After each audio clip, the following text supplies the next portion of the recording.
Alright, hello, welcome back to another way different video. Today's video, we are doing a Joel Embiid film review video. Now, this is a video I didn't expect to make starting from earlier in the season, considering he had just been not playing at all. But the past, month and a half, he's been active. He's been looking good. Not a lot of people have been talking about him outside of select few. Joel Embiid's last 15 games, 28 points, 8 rebounds, 4 assists on 62.4% true shooting percentage. If you look at where the Sixers are in the standing, they're actually the 6th seed, 24-19.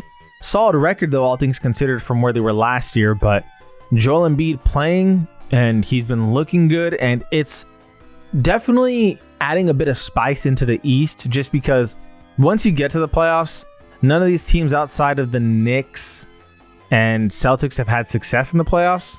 So it's really up for grabs. So for those of you that have not been watching Joel Embiid thus far this season, what is the scouting report on him?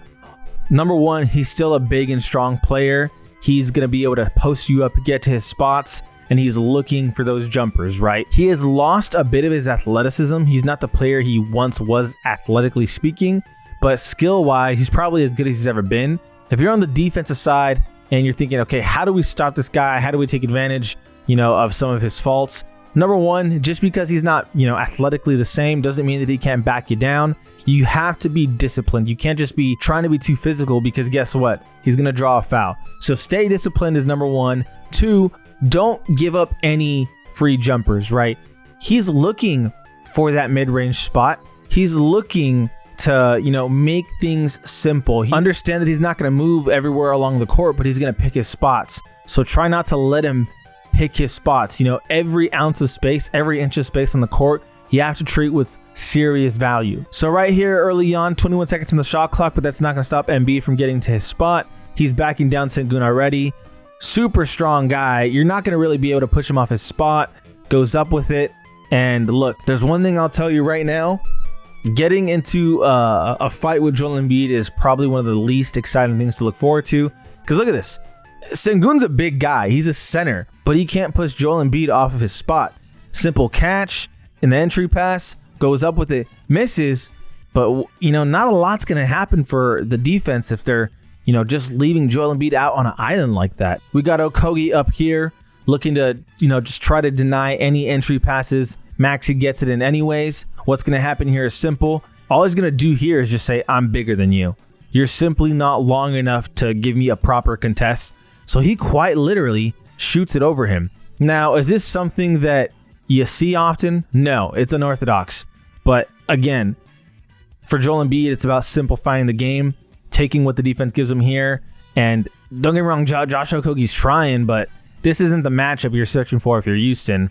Okay, same thing here. Look where he's at right now. He's picking his spot, backing down Tari. Is that Tari Eason? I want to say it's Tari Eason. Gets the ball, good entry pass by Tyrese. And now look, back to the basket. We got some finesse here. Just completely turn. Doesn't create a lot of space, but guess what? What does he have? He has length and strength. Uses that to advantage here. And it's these jumpers. It's a constant stream of jump shot after jump shot. Houston plays them really well. So let's start from the beginning. Tari Eason's on him.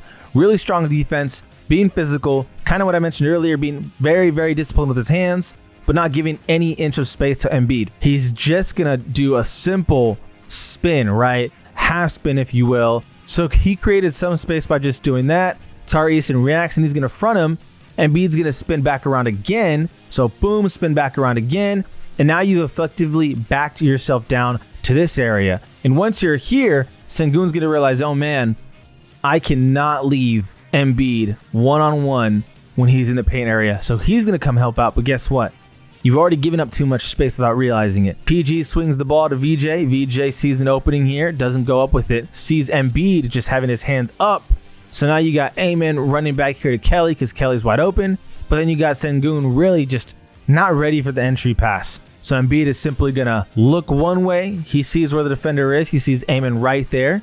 He sees Sengun on his back. And before even receiving the ball, he saw where the other defenders were. So now it's about looking the other way. Looks the other way, attacks. One dribble in, then completely drops his foot inside. And look, what transpired here doesn't seem to be a whole lot, but it's a hell of a lot of skill because one, You're making sure where the defenders are. Boom. Amen's right here. Could you pass it to Kelly? Sure. But you're on an island. And when you're on an island this close to the hoop, big man's got to eat. Unless you're Jokic, of course. But it's just a simple look over. Look over again. Just complete drop down. Again, drop step here. Great footwork. Good finish. It's a tough assignment, man. Embiid, that's tough. What we talked about earlier, no defender throughout this entire sequence has been giving him an inch of space because they know what Embiid does with that kind of space.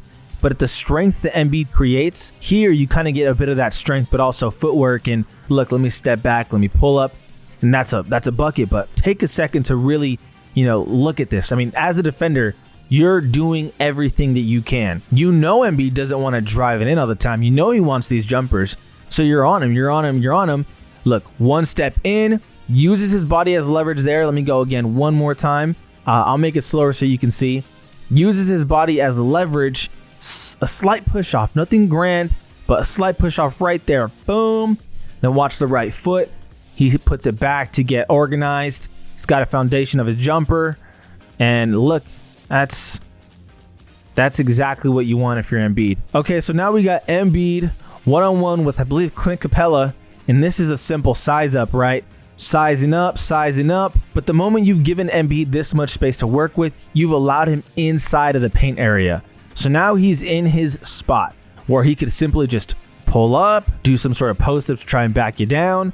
He has a lot of weapons at his disposal. What he decides to do here is just rely on the signature post-up, back him down, spin, up. Doesn't look, again, this does not look like a lot when you're watching it live. Or maybe it does, depends on how you view it. But as a defender, let's think about the things that Joel Embiid could do. One, this is a bit more of a rare circumstance, but he could just try to bully his way through and attack. Two, he could immediately stop and shoot the jumper. You see right away right here when Embiid has his 2 feet like he's going to set it, plant, and go, attack to the basket, that Clint Capella reacts and is like, oh, let me get down just in case you're going. He doesn't end up doing that, does that little hesitation, right? And then now at this point, he's going and he's backing you down and he's pushing you off. And it's that finesse, it's that skill that we talk about. This is just, it's not easy for anyone, and especially he's in an island. Last play here, Embiid passes it off to Maxey. Maxey has the ball. He's going to go through the screen here. KD is going to have to fight through. You're going to have to get a hedge because Maxey can shoot the 3. So guess what? A lot of attention towards Maxey, right? A lot. KD's trying to fight through the screen. Now we just got him on Maxey, period. So Embiid's going to do a simple flare out. Going to go out here. Look, 5, 4, pass out. This is part of Embiid's game.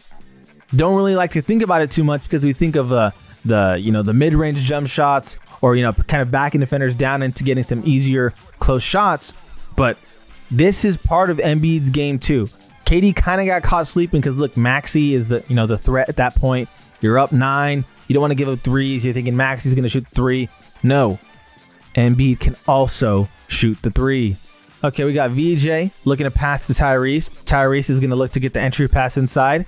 And then again, mismatch right here. Eason's just simply not long or strong enough to be able to deal with Embiid. Embiid is simply just going to say, oh, you gave me too much to work with. So he's simply just going to dribble left and immediately notice he has leverage. Look at his right hand. He feels it on the hip/thigh area of Eason. And he's like, oh, easily too much leverage to work with. So this is simply going to be an attack to the basket. And at that point, it's too late. But Eason, rightfully so, he's worried about the other opportunities, the other things that could happen throughout this possession.